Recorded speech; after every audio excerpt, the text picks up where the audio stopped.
दोस्तों नमस्कार, मैं उमेश गौतम समग्र प्रदेश समाचार से। बात करते हैं कानून व्यवस्था की व्यवस्था को। हाई कोर्ट के खंडपीठ द्वारा गुरुवार को स्पष्ट आदेश जारी किए गए कि 7 दिन के भीतर सभी पत्र गाड़ियों से हूटर हटवाए जाए। लेकिन अफसोस इस बात का कि पुलिस में वो दम नहीं रहा जो दिल्ली के मैदान में कहा कि मर्द बनने के लिए पुलिस की वर्दी पहनना जरूरी है। दूसरे दिन विधानसभा सत्र चालू था और सारे मंत्री विधायकों की गाड़ी में हूटर लगे, काली पन्नी लगे घूम रहे थे, पर पुलिस के किसी भी अधिकारी की हिम्मत नहीं पड़ी कि हाथ देकर उनके हूटर निकलवा लिए जाएं। अब इससे यह साफ साबित होता है कि हाई कोर्ट के आदेश को भी पालन करवाने में पुलिस प्रशासन में दम नहीं रहा, क्योंकि वो राजनीतिक नेताओं की गाड़ी है। राजनीतिकीकरण प्रशासनिक और न्याय व्यवस्था पर इतना हावी हो चुका है कि प्रशासन एकदम शून्य नजर आता है। वर्तमान में अगर है तो केवल न्याय व्यवस्था की बात। हम ऐसा यूं कह रहे हैं कि पुलिस पंगु, डरपोक और कायर नजर आने लगी है राजनेताओं के सामने। अगर इनमें इतनी ही दम होती तो विधानसभा के सामने हूटर लगी गाड़ियों का मेला लगा था, खड़े होकर सबका चालान काटते और सबका हूटर निकलवाते। पर इतनी दम कहाँ? दम तो केवल छात्रों पर, किसानों पर दिखाते हैं। अगर किसानों का आंदोलन हो तो यही पुलिस दौड़ा दौड़ा कर पीटती है। छात्रों का आंदोलन हो तो यही पुलिस दौड़ा दौड़ा कर पीटती है। पर अगर ये आंदोलन नेताओं का हो तो पुलिस पंगु और कमजोर और ऐसा नजर आती है। हम बात करते हैं यही पुलिस है जब छात्रों का आंदोलन होता है, चाहे वो बिहार का हो चाहे दिल्ली का हो, तो ये पुलिस दौड़ा दौड़ा कर छात्रों को पीटती है, क्योंकि छात्रों का भी राजनीतिकीकरण नहीं हुआ है। जिस दिन छात्रों का राजनीतिकीकरण हो जाएगा तो पुलिस उससे भी डरने लगेगी। अभी रीवा में केपी त्रिपाठी द्वारा पुलिस के थाने के बाहर ही एक महिला अधिकारी तक को असंवेदनशील शब्दों का उपयोग किया गया और पुलिस हाथ जोड़कर चरणों बंदन करते हुए गिड़गिड़ाती नजर आती। तब कहां गया था पुलिस के मस्तक का वो शेर का निशान जो भारत की शान आन बान है। देश के अंदर समस्त लॉ एंड ऑर्डर को फॉलो करवाने की जिम्मेदारी पुलिस की है, और वही पुलिस आज राजनेताओं के सामने पंगु और कमजोर नजर आती है। आखिर संविधान में ऐसा कौन सा परिवर्तन हो गया कि पुलिस कमजोर नजर आने लगी? जबकि एक बात समझ लीजिए, अगर पुलिस ना हो तो वो नेता, वो मंत्री घर से निकलने पे डरने लगे। उन्हीं की गाड़ियां वही फॉलो करते हैं, वही उनकी सुरक्षा का दायित्व निर्भर है। उसके बाद भी इन्हीं पुलिस वालों के ऊपर पुलिस राजनेता क्यों धमकाते हैं, क्यों इनकी सम्मान की धज्जियां उड़ाते हैं? इसका एक बात हम आपको समझ रहे थे कि क्योंकि पुलिस स्वयं अपने कर्मों का दोषी है। ये नेताओं की चटकारता करते करते इनके अंदर चाटने का गुण ज्यादा हो गया है। अगर कोई किसान आंदोलन करता है तो यही पुलिस वाले अपनी पूरी ताकत के साथ उसके ध्वजने उड़ा देती है। अगर कोई अभी छात्रों ने आंदोलन दिल्ली में किया, एसएससी की परीक्षा परिणाम को लेकर छात्रों ने आंदोलन किया, एसएससी का सर्वर डाउन रहता है। अब बच्चे बैठे हैं और सर्वर काम नहीं कर, 1 घंटा कुल मिलता है जिसमें 15 घंटा सर्वर खा गया, तो बच्चे परीक्षा में क्या देंगे? ये भारतीय जनता मोदी सरकार की उपलब्धि है। जो एजेंसी पहले परीक्षा करवाती थी उससे कम कीमत में दूसरी एजेंसी को दे दिया गया। दूसरी एजेंसी छात्रों से केवल वसूली करेगी। मोदी सरकार का मानना है कि अब ऐसा कोई काम ना किया जाए जिससे लोग पढ़ें और बढ़ें। केवल कपोल कल्पना कल्पित जीवन में जीने की इच्छा जाहिर कर रही है। वहीं देखा जाए तो राजनीतिक दबाव के कारण पुलिस कोई कार्रवाई नहीं कर पाती है। वहीं मऊगंज में एक घटना घटी थी जिसमें पुलिस वालों को अंदर घुसेड़ के मारा गया था, महिला पुलिस बल को भी। उसके बाद भी पुलिस अपना मर्द का रूप नहीं दिखा पाई, और वही पुलिस वाले छात्रों के आंदोलन में कहते हैं कि मर्द बनने के लिए वर्दी पहननी पड़ती है। तो मैं उन पुलिस वालों से पूछना चाहूंगा और सरकार से पूछना चाहता हूं कि असली मर्द की परिभाषा क्या है? असली मर्द की परिभाषा है जो अपनी पत्नियों के छोड़कर भाग जाते हैं, उन्हें असली मर्द कहते हैं। मर्द की परिभाषा बताएं तो मैं बताऊं कि पुलिस वालों मर्द किसे कहते हैं। मर्द उसे कहते हैं जो निर्भीक होकर अपने कर्तव्यों का पालन करता है, निडर होकर शासन के लॉ एंड ऑर्डर को फॉलो करता है। वो असली पुलिस, वो है असली मर्द पुलिस। या कि नेताओं के सामने चरण बंदन करे और किसानों के सामने डंडा और लाठियां भाजे। क्या उनके घर के कोई लोग किसान नहीं है?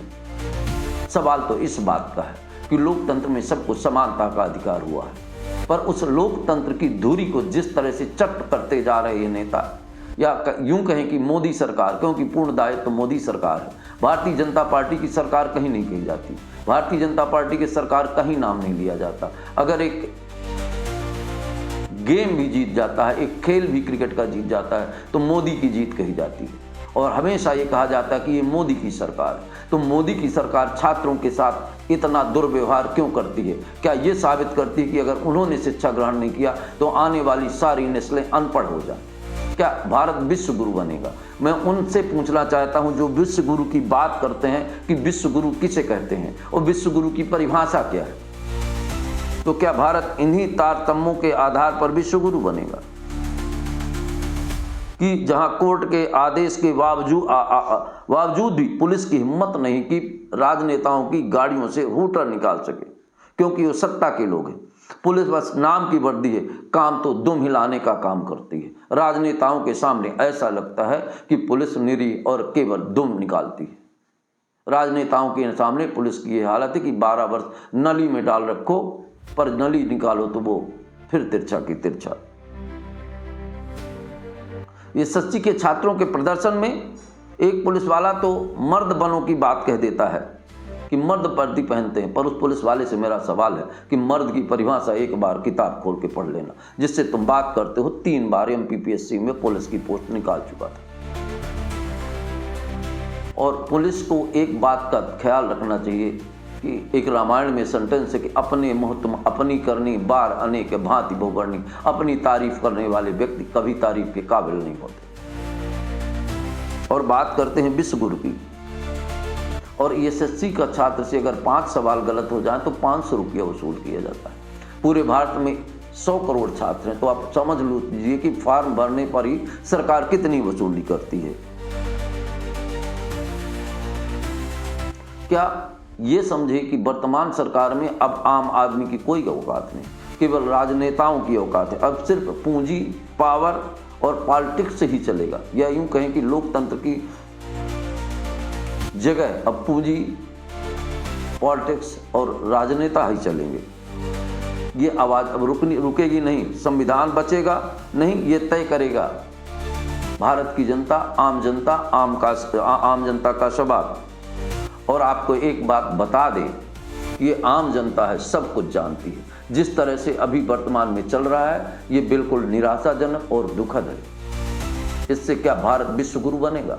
अनपढ़ व्यक्ति क्या विश्व गुरु बन सकता है? नालंदा विश्वविद्यालय बनाने वाले अनपढ़ लोग थे।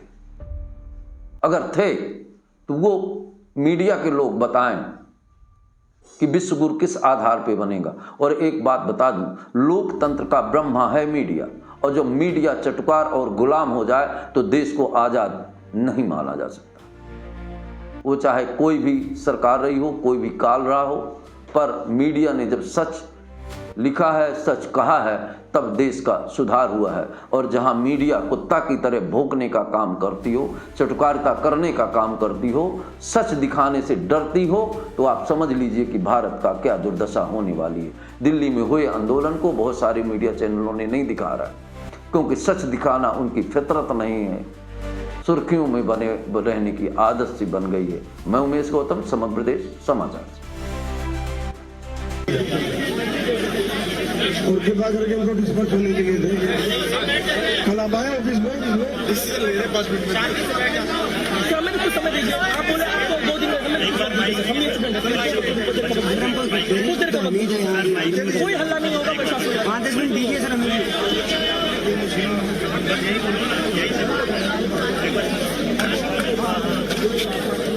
एक बार सारे लोग जितने भी स्टूडेंट हैं प्लीज वो शांत होकर बैठ जाइए। एक बार सारे 5 मिनट में कोई डिसीजन ले रहे हैं। आपसे बस रिक्वेस्ट है कि कोई की किसी भी तरीके का वो ना करे शोर। 5 मिनट दे प्रशासन से बस 5 मिनट मांग रहे हैं। 5 मिनट के अंदर अंदर आपको सारे दे, सिर्फ 5 मिनट आप सारे लोग और जितने भी टीचर पे जा रहे हैं, मीडिया के साथ जा रहे हैं, चाहते हैं कि हम यहाँ पर रोज खड़े होकर धरना दें। तो 27,92,000 स्टूडेंट्स को कैसे एग्जाम कंडक्ट करवाएंगे जब जो सिलेक्शन फेज का तो जयदीप सिंह इंग्लिश। जी सर, मेरा नाम प्रदीप कुमार है और जी मैं एसएससी की तैयारी कर रहा हूँ। सर मैं जस्ट अपना एग्जाम सेकंड शिफ्ट का देके आज यहाँ आ रहा हूँ और मेरे पेपर में खुद सिस्टम बंद हो गया और मेरा 5-6 मिनट वेस्ट हुआ। मैंने वहाँ भी शिकायत की पर वहाँ पे कोई एसएससी का पर्सनल सुनने को रेडी नहीं है। मुझे जैसे ही पता लगा कि टीचर्स हमारे पक्ष में यहाँ पे एकत्रित हुए हैं तो मैं प्रोटेस्ट में यहाँ पे आ गया सीधे एग्जाम के बाद। आगे के साथ सर हम प्रोटेस्ट में जब तक इनके साथ है हमारा ये है कि रिफॉर्म्स नहीं होंगे जब तक नहीं। एग्जाम कैसे भी कितना भी टफ कर लें, बस उसका कंडक्ट जो एग्जाम का कंडक्ट का है वो फेयरली हो तो हम उसके लिए हमारी वो डिमांड है यहाँ। क्योंकि वहाँ अब इनकी हालत हुई है इतनी जर्जर, इसको कैसे ठीक किया जा सकता है। और बात सिर्फ एसएससी की नहीं थी, रेलवे एग्जाम, टीईटी एग्जाम की 7 साल से भर्ती नहीं आ रही, रेलवे 5-5 सालों में एग्जाम नहीं करा पा रहा।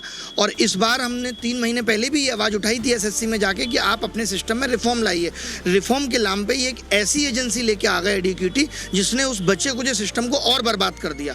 तो हमारा ये था कि हम 40-50 शिक्षक मिल करके डीओपीटी में ज्ञापन दें कि इन समस्याओं पर आपको मालूम है या नहीं, आप क्या सोच रहे हैं, आपकी अकाउंटेबिलिटी क्या है, आपकी जवाबदेही क्या है, आप कमीशन को बोलते क्यों नहीं कि ये सब धांधलेबाजी हो रही है। इसी चीज़ पे गए थे डीओपीटी पे। 11:30 बजे का वक्त था, 1 से 1.5 मिनट हम लोगों को पहुंचे हुए हुई थी। उस वक्त इनिशियल वो बोले कि आप 4 लोग आ जाओ, आपको मिलवाते हैं, आपका ज्ञापन दिलवाते हैं। उसके बाद अचानक से क्या है, सबको उठाना शुरू कर दिया। यही कहानी है, 1 से 1.5 मिनट का है। ऐसा नहीं कि लोग बैठ गए थे, खड़े ही थे, आप वीडियोज में देख सकते हैं। ये नहीं थे कि उठने का नाम नहीं ले रहे, खड़े थे लोग।